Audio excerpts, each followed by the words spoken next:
Assalamualaikum warahmatullahi wabarakatuh. Halo teman-teman semua, kembali lagi bersama saya. Nah, pada video kali ini saya akan membahas mengenai cara menyusun RPP.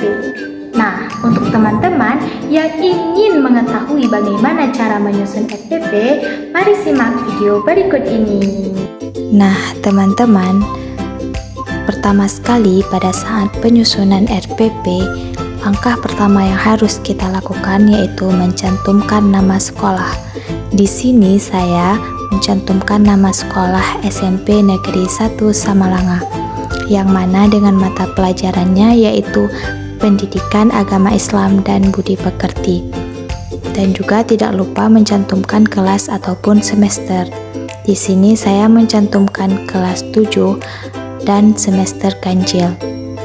Materi pokok yang saya gunakan yaitu indahnya kebersamaan dengan sholat berjamaah dengan alokasi waktu yaitu 1 pertemuan ataupun 3 jam pelajaran. Nah, kemudian selanjutnya yaitu menyusun kompetensi inti, yang mana dalam kompetensi inti ini ada 4 kompetensi inti. KI yang pertama yaitu menghargai dan menghayati ajaran agama yang dianutnya. KI yang kedua yaitu menghargai dan menghayati perilaku jujur, disiplin, santun, percaya diri, peduli, dan bertanggung jawab dalam berinteraksi secara efektif sesuai dengan perkembangan anak di lingkungan, keluarga, sekolah, masyarakat, dan lingkungan alam sekitar, bangsa, negara, dan kawasan regional. KI yang ketiga yaitu memahami dan menerapkan pengetahuan faktual, konseptual, prosedural, dan metakognitif pada tingkat teknis dan spesifik sederhana berdasarkan rasa ingin tahunya tentang ilmu pengetahuan, teknologi, seni, budaya dengan wawasan kemanusiaan, kebangsaan, dan kenegaraan terkait fenomena dan kejadian tampak mata. Yang terakhir, KI keempat, yaitu menunjukkan keterampilan menalar, mengolah, dan menyaji secara kreatif, produktif, kritis, mandiri, kolaboratif, dan komunikatif dalam ranah konkret dan ranah abstrak, sesuai dengan yang dipelajari di sekolah dan sumber lain yang sama dalam sudut pandang teori. Nah, teman-teman, setelah kita menyusun KI, langkah selanjutnya yaitu menyusun kompetensi dasar dan indikator pencapaian kompetensi. Di sini yang pertama ada KD 1.8 yaitu menunaikan sholat wajib berjamaah sebagai implementasi dari pemahaman rukun Islam. Kemudian KD yang kedua yaitu 2.8 menunjukkan perilaku demokratis sebagai implementasi dari pelaksanaan sholat berjamaah. Kemudian KD yang terakhir yaitu 4.8 yaitu mempraktekkan sholat berjamaah. Nah, teman-teman, setelah kita menyusun KD, langkah selanjutnya yaitu menyusun indikator pencapaian kompetensi. Sebelumnya, teman-teman harus mengetahui bahwasanya dalam penyusunan KD dengan indikator itu harus saling berkesinambungan. Contoh seperti indikator di sini yaitu 2.8.1 membiasakan sikap kebersamaan sebagai implementasi pelaksanaan sholat berjamaah, dan seterusnya. Bisa teman-teman lihat sendiri pada video.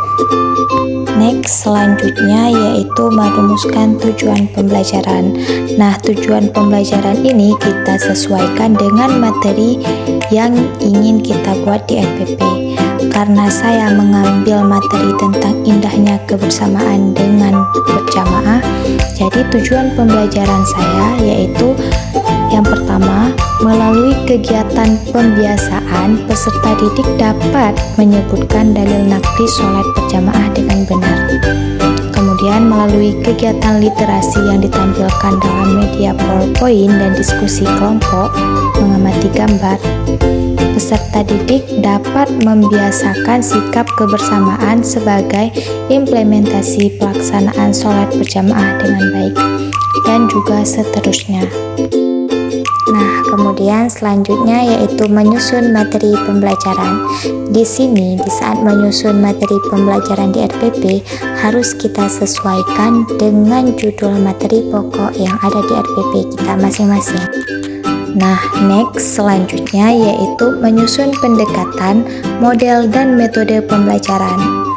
Ketiga ini harus sesuai dan cocok dengan materi yang akan kita ajarkan.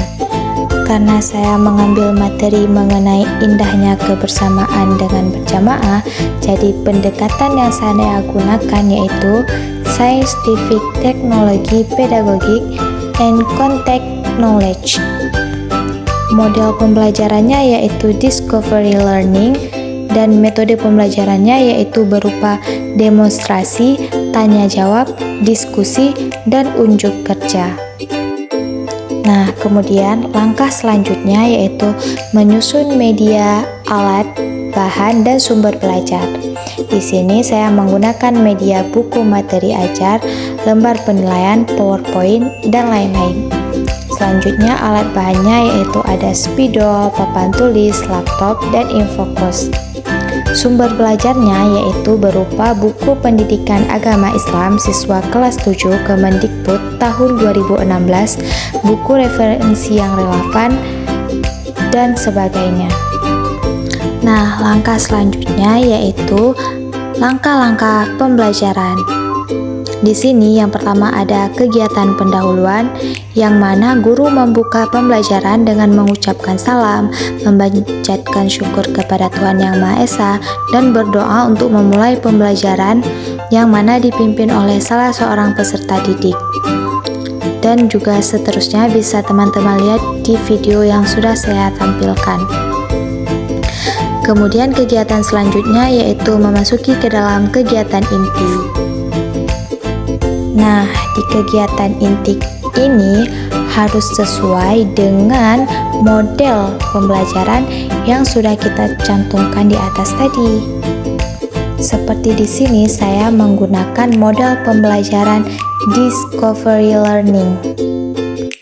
Nah, langkah-langkah pembelajaran pada model Discovery Learning ini yang pertama yaitu guru mengajukan pertanyaan kepada peserta didik.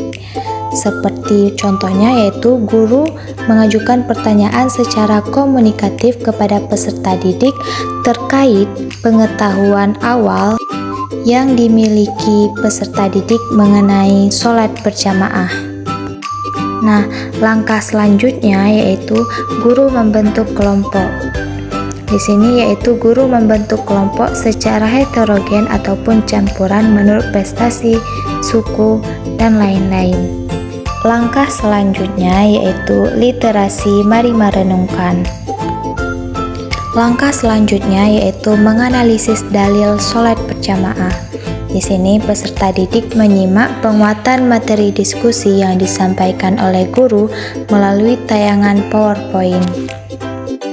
Nah, langkah yang terakhir yaitu evaluasi. Di sini guru memberikan penilaian dan evaluasi dengan cara berkelompok dan memberikan soal jawab isi materi sholat berjamaah. Nah, selanjutnya baru memasuki ke dalam kegiatan penutup. Di sini peserta didik bersama guru membuat kesimpulan tentang materi sholat berjamaah yang baru dilakukan. Kemudian peserta didik melakukan refleksi terhadap materi yang telah didapat hari ini, memberikan tugas PR dan mengagendakan materi yang harus dipelajari pada pertemuan berikutnya di luar jam sekolah atau di rumah. Kemudian memberikan penghargaan ataupun reward kepada kelompok yang memiliki kinerja dan kerjasama yang baik. Yang terakhir yaitu guru meminta salah satu peserta didik untuk memimpin doa selesai belajar. Kemudian langkah penyusunan RPP yang terakhir yaitu menyusun instrumen penilaian. Jadi karena saya mengambil model pembelajaran adanya belajar secara kelompok, jadi otomatis saya juga harus membuat pengamatan instrumen berupa instrumen pengamatan diskusi. Di video bisa teman-teman lihat sendiri, di sini terdiri dengan nomor yang mana di sini yaitu nomor jumlah siswa, kemudian nama peserta didik, kemudian adanya aspek yang dinilai itu apa-apa saja, kemudian skor maksimal, nilai ketuntasan. Di sini ada istilahnya yaitu TT, kemudian ada tindak lanjut dengan istilah R dan P. Nah, di sini juga ada terdapat keterangan yang mana T itu mengartikan dengan tuntas mencapai nilai. Ini juga disesuaikan dengan nilai KKM. Selanjutnya ada TT, yaitu tidak tuntas jika nilai yang diperoleh itu kurang dari nilai KKM. Kemudian ada R, yaitu remedial. Kemudian yang terakhir ada P, yaitu pengayaan. Kemudian selanjutnya ada instrumen mengenai penilaian praktik sholat berjamaah. Di sini bisa teman-teman lihat bagaimana format penilaian praktik sholat berjamaah. Yang pertama yaitu ada nama peserta didik, kemudian kelasnya, dan juga ada nomor aspek yang dinilai. Kemudian di sini ada aspek yang dinilai. Yang pertama ada kebersihan pakaian, gerakan, bacaan, kelancaran bacaan, kebenaran bacaannya, keserasian antara bacaan dan gerakan, dan kemudian yang terakhir ada tertib.